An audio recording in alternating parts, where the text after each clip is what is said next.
আসসালামু আলাইকুম। এখন হচ্ছে আমার জমিতে চাষ দেওয়া হচ্ছে, আর আমার গাছের গ্রোথ দেখানোর চেষ্টা করব। এই যে দেখেন, এটা হচ্ছে বাড়ি একের চারা। আর বাড়ি এক চেনার উপায় হচ্ছে এই দেখেন, মাঝখানে কালো তিলা, এই যে দেখেন মাঝখানে কালো তিলা, আর লতাটা আসবে এই যে ডিগার উপর দিয়ে। ঠিক আছে, জমিতে অনেক কচুরিপানা, যার কারণে এই চালা দেওয়া হচ্ছে যেন কচুরিপানাগুলো মারা যায়। আর হচ্ছে এটি দেখেন লতার প্রোডাকশন কেমন আছে, যে একটা দুইটা তিনটা, এই ড্যাগার উপর দিয়ে চারটা। ঠিক আছে, আগেও তোলা হয়েছিল লতা অবশ্য।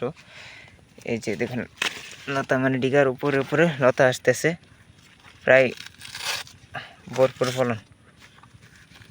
ঠিক আছে, তো এই যে মানে এই জাতটা আপনি শুকনাতেও চাষ করতে পারবেন, পানিতে চাষ করতে পারবেন। আমার জমি এতদিন পানিতে ছিল, পানি ছিল হালকা হালকা, এখন শুকনাতে ফেলাচ্ছি। এখন তো মাশাআল্লাহ ফলন, গাছের গ্রোথও অনেক বাইরে গেছে।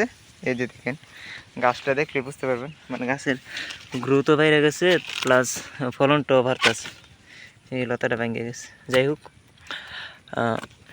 এগুলো তোলার সময় দুই হাতে তুললি সবচেয়ে বেটার, তাহলে লতাটা ভাঙে না।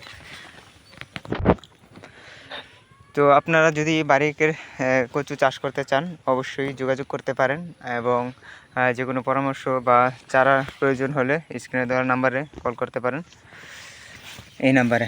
আর বিষয়টা হচ্ছে সবসময় দালাল থেকে বিরত থাকবেন। কিছু কিছু অসাধু ব্যবসায়ীর কাছে, যাদের কারণে অনেক কৃষকরা ক্ষতিগ্রস্ত হয়, তাদের থেকে বিরত থাকার চেষ্টা করবেন। তো আজকে ভিডিও আর বড় করব না, এই পর্যন্তই। আপনার যদি কোনো মতামত থাকে, অবশ্যই আপনার মূল্যবান মতামত কমেন্ট করে জানাতে পারেন। সে পর্যন্ত ভালো থাকবেন, সুস্থ থাকবেন। আল্লাহ হাফেজ।